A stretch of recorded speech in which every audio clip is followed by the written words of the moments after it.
Halo teman-teman, nama saya Gabriel Jonathan Hendiko dan sekarang saya sedang berkuliah di Universitas Surabaya, Fakultas Bisnis dan Ekonomika. Dan di sini saya akan menjelaskan bagaimana cara untuk mencegah dan mengatasi COVID-19. Nah, pertama-tama, apa itu COVID-19? Virus corona atau Severe Acute Respiratory Syndrome Coronavirus 2 atau SARS-CoV-2 adalah virus yang menyerang sistem pernapasan. Penyakit karena infeksi virus ini disebut dengan COVID-19. Virus corona bisa menyebabkan gangguan ringan pada sistem pernapasan, infeksi paru-paru yang berat, hingga menyebabkan kematian. Severe Acute Respiratory Syndrome Coronavirus 2 atau SARS-CoV-2 yang lebih dikenal dengan nama virus corona adalah jenis baru dari coronavirus yang menular ke manusia. Walaupun lebih banyak menyerang lansia, virus ini sebenarnya bisa menyerang siapa saja, mulai dari bayi, anak-anak hingga orang dewasa, termasuk ibu hamil dan ibu menyusui. Dan kemudian di sini saya akan menjelaskan asal-usul COVID-19. Infeksi virus corona atau yang biasa disebut COVID-19 pertama kali ditemukan di kota Wuhan, Cina pada akhir Desember 2019. Virus ini menular dengan sangat cepat dan telah menyebar hampir ke semua negara di seluruh dunia, termasuk Indonesia, hanya dalam waktu beberapa bulan saja.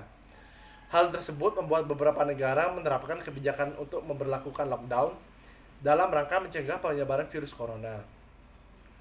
Di Indonesia sendiri diberlakukan kebijakan pembatasan sosial berskala besar atau PSBB untuk menekan penyebaran virus ini. Total infeksi COVID-19 di seluruh dunia saat ini mencapai kurang lebih 2,6 juta jiwa, dengan tingkat infeksi dan kematian tertinggi berasal dari negara Amerika. Sedangkan di Indonesia sendiri korbannya sudah mencapai kurang lebih 8.000 jiwa.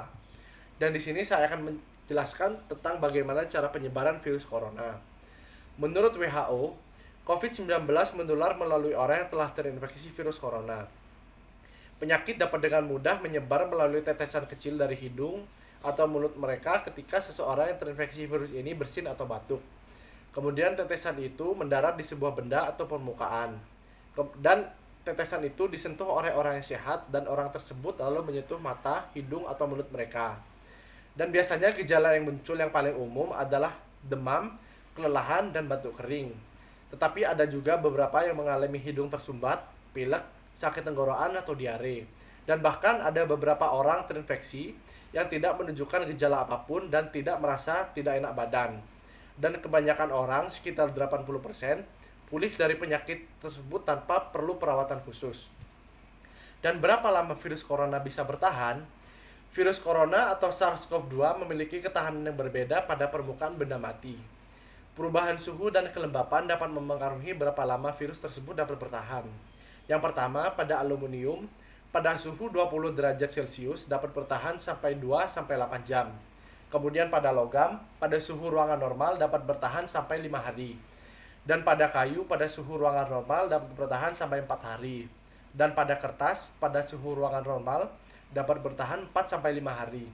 Dan pada gelas kaca, pada suhu ruangan normal dapat bertahan sampai 4 hari. Plastik pada suhu ruang 22-25 derajat Celcius kurang lebih dapat bertahan sampai 5 hari. Kemudian pada baja pada suhu 20 derajat Celcius dapat bertahan hingga 2 hari. Dan kemudian pada gaun sekali pakai pada suhu ruangan normal dapat bertahan hingga 2 hari. Dan pada sarung tangan medis pada suhu 21 derajat Celcius kurang lebih dapat bertahan selama 8 jam. Kemudian cara untuk mencegah penularan virus corona, yang pertama adalah dengan cara selalu menjaga kesehatan dan kebugaran agar stamina tubuh tetap prima dan sistem imunitas atau kekebalan tubuh meningkat. Kemudian yang kedua adalah selalu mencuci tangan dengan benar dan teratur menggunakan air yang mengalir dan sabun atau hand rub berbasis alkohol. Yang ketiga, ketika batuk atau bersin, tutup hidung dan mulut Anda dengan tisu atau lengan bagian dalam. Kemudian yang keempat, hindari kontak dengan orang lain atau bepergian ke tempat umum. Yang kelima, hindari menyentuh mata, hidung, dan mulut, atau segitiga wajah.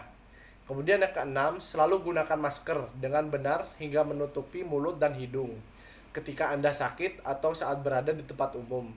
Kemudian yang ketujuh, buang tisu dan masker yang sudah digunakan ke tempat sampah dengan benar, lalu cucilah tangan Anda dengan bersih. Kemudian yang kedelapan, menunda perjalanan ke daerah atau negara di mana virus ini ditemukan. Kemudian yang kesembilan, hindari bepergian keluar rumah saat Anda merasa kurang sehat, terutama jika Anda merasa demam, batuk, dan sulit bernapas. Dan yang terakhir, selalu pantau perkembangan penyakit COVID-19 dari sumber resmi dan akurat. Dan ini adalah 10 cara untuk mencegah virus corona saat kita terpaksa pergi keluar rumah. Yang harus dilakukan adalah bawa tas belanjaan sendiri dari rumah. Yang kedua, pakai tisu untuk menyentuh benda. Yang ketiga, bawa hand sanitizer dan tisu disinfektan. Yang keempat, pakai masker jika ada.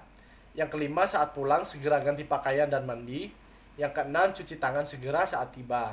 Dan yang jangan dilakukan adalah gunakan jari untuk menyentuh benda di area publik. Kemudian menaruh ponsel di sembarang tempat.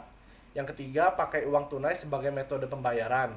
Dan yang terakhir, berjabat tangan dan tidak jaga jarak dengan orang lain. Dan di sini saya akan menjelaskan kapan harus ke dokter. Segera lakukan isolasi mandiri bila Anda mengalami gejala infeksi virus corona, seperti yang telah disebutkan di atas, terutama jika dalam 2 minggu terakhir Anda berada di daerah yang memiliki kasus COVID-19 atau kontak dengan penderita COVID-19.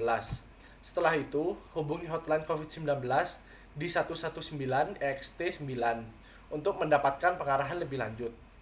Dan bila kita mungkin terpapar virus corona namun tidak mengalami gejala apapun, kita tidak perlu memeriksakan diri ke rumah sakit. Cukup tinggal di rumah selama 14 hari dan membatasi kontak dengan orang lain. Bila kita memerlukan pemeriksaan langsung oleh dokter, jangan langsung ke rumah sakit, karena itu akan meningkatkan risiko tertular dan menularkan virus corona ke orang lain.